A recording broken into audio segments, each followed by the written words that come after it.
While working at the Baltimore Sun, Simon was primarily a crime reporter, covering police-centered stories, and for the most part, he loved the job. Until 1986, when the Sun was purchased by the Times-Mirror Company, which also owned the Los Angeles Times, Newsday, the Denver Post, and many other newspapers. The buyout resulted in benefit cuts and a subsequent writing strike. After participating in the strike as a union captain, Simon was looking for a reason to spend some time away from the Sun. Though he wouldn't officially leave the Sun until 1995, this selling of the Sun would influence his decisions. Simon said, "I got out of journalism because some sons of bitches bought my newspaper and it stopped being fun." Simon would also say that Times-Mirror discovered that they could make more money with a mediocre paper than they could with a good one. Simon took a leave of absence from the Sun in 1988 to file the Baltimore Police Department's Homicide Unit. He took direction from something said to him by a Baltimore detective named Bill Lindsay in 1985. "I remember back in 85. It was Christmas Eve and about 4 in the morning. I brought a bottle up with me to the Homicide Unit for a little Christmas cheer. There was this good guy, Bill Lindsay, and he said, if somebody wrote a book about what goes on during our year in this place, I would read it." Due to his time as a crime reporter, Simon already had some semblance of a relationship with BPD, and after some hounding, they agreed to let him follow their homicide detectives for a year. Though it was Simon's goal to blend in while following the detectives, he got really close with them while working on the book. He said, "I shared with the detectives a year's worth of fast food runs, bar arguments, and station house humor. Even for a trained observer, it was hard to remain aloof." Now, I know I make these videos, but I am not a journalist, so knowing how involved Simon was with his subjects was surprising. Not wrong, just interesting. Nevertheless, forming bonds with his subjects will become a recurring theme for Simon throughout his career, keeping him connected with many of his subjects throughout the years for one reason or another, and led to lots of crossover in properties that he was affiliated with, and also put him in some interesting situations while studying his subjects. In the case of the Homicide book, Simon's proximity to the detectives led to him helping to apprehend and search a suspect, and led to the involvement of some of the detectives in both Homicide and The Wire. Using his personal ethos and desire for truth to guide him, Simon decided that the goal of this book would be to show that police work is work, and not necessarily selfless and noble like many were made to believe at the time. Specifically, he wanted to give an accurate portrayal of detectives. Rather than seeking to do the most good, the detectives of the BPD treated their jobs like you or I would treat our jobs. Simon wasn't seeking to discuss whether this was right or wrong, just that it was. The book opens with the accidental murder of Roy Johnson, a nondescript drug dealer. Sergeant Jay Landsman makes several jokes when they get to the crime scene and even tamper with his body prior to photos being taken. Johnson was killed on Gold and Edding by one of his workers who was supposed to protect him and who would plead guilty to murder later. Simon makes it clear that this murder is just one of many for the officers and detectives in question. He also makes sure that the reader knows that the work isn't at all glamorous or altruistic. The story of Roy Johnson's murder is brutal in its simplicity, simple in its brutality, scattered in front of Tom Pellegrini. 15 minutes either way and Pellegrini could have been dispatched to the Gatehouse Drive shooting, where a living victim and a living witness were waiting to give up a murder, and add one more to the list of clearances. Instead, Pellegrini went to Gold and Edding, where a 26-year-old dead man stared up at him with sudden, silent comprehension. Luck of the draw. Simon stressed that clearing cases was the Homicide Unit's main concern.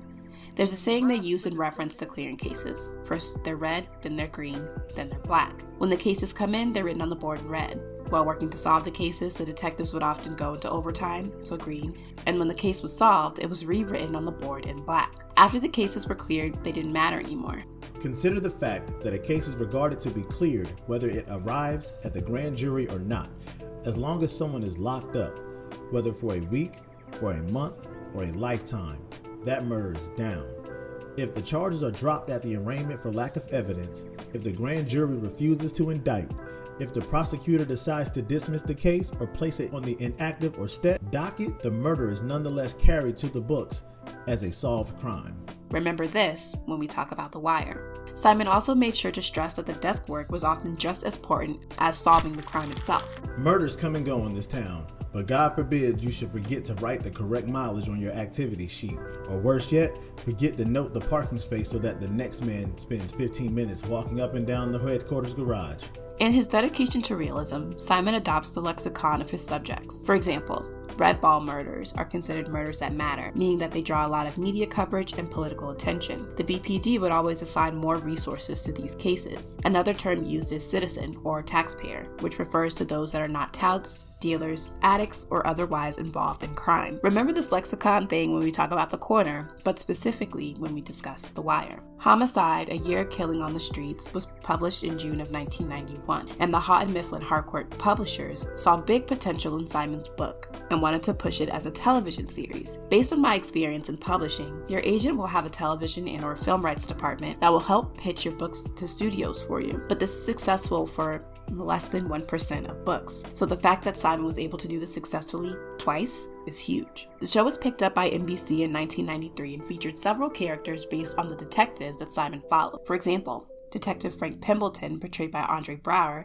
one of the series' most beloved characters, was based on Detective Harry Edgerton, who Simon shadowed during that year in Baltimore. Some detectives would play roles on the show, and others would play roles on The Wire and have fictionalized versions of themselves on The Wire as well. Homicide was also the home of Edward Munch, portrayed by Richard Belzer, who would also be a part of Law & Order in the years to come. In fact, Law & Order and Homicide would have several crossover episodes.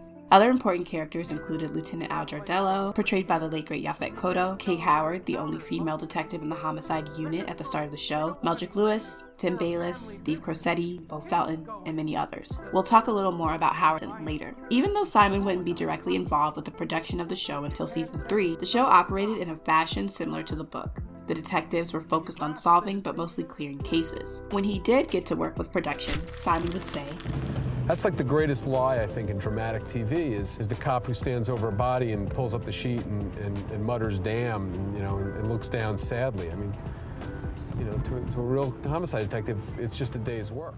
Considering how long the show ran, and the amount of things we have to cover in this video, I only want to focus on a few things that I found interesting because I just can't cover everything. First, the show was one of the first police procedurals to cover more than one case per episode. In fact, some cases are pursued throughout the duration of one or multiple seasons, with some of those longer cases never getting solved. Throughout the years, this has become a more common writing technique in terms of police procedurals and other crime-solving shows, but this was monumental at the time. Homicide premiered around the same time as NYPD Blue, and writers and producers needed to do something to set the two shows apart, and then of course to set Homicide apart from other police procedurals. Tom Fontana, Homicide's executive producer, said, "I've wanted to do a cop show without car chases and without gun battles. I've wanted to do Homicide as a thinking man's unit.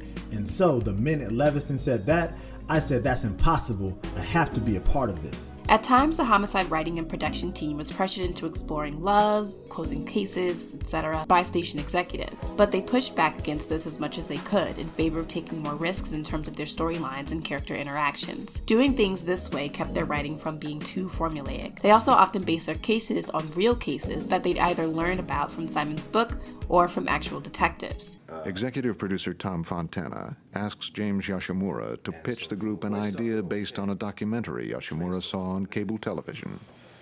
HBO's got this taxi cab special thing, where they throw the camera up the thing. And I was watching it one night, and this middle-aged guy got into the cab, and the cab driver says, "What do you do?" "I'm a cop with, special unit of NYPD." And the guy would say, "Oh yeah, what do you do?"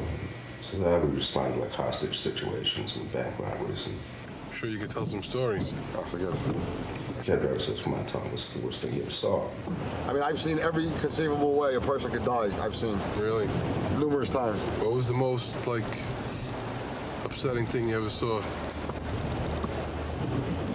When a guy gets hit by a train, not run over by a train, when he gets stuck in between the platform and the train. They get pushed and they get stuck between the platform and the train. And generally they get stuck from the waist up.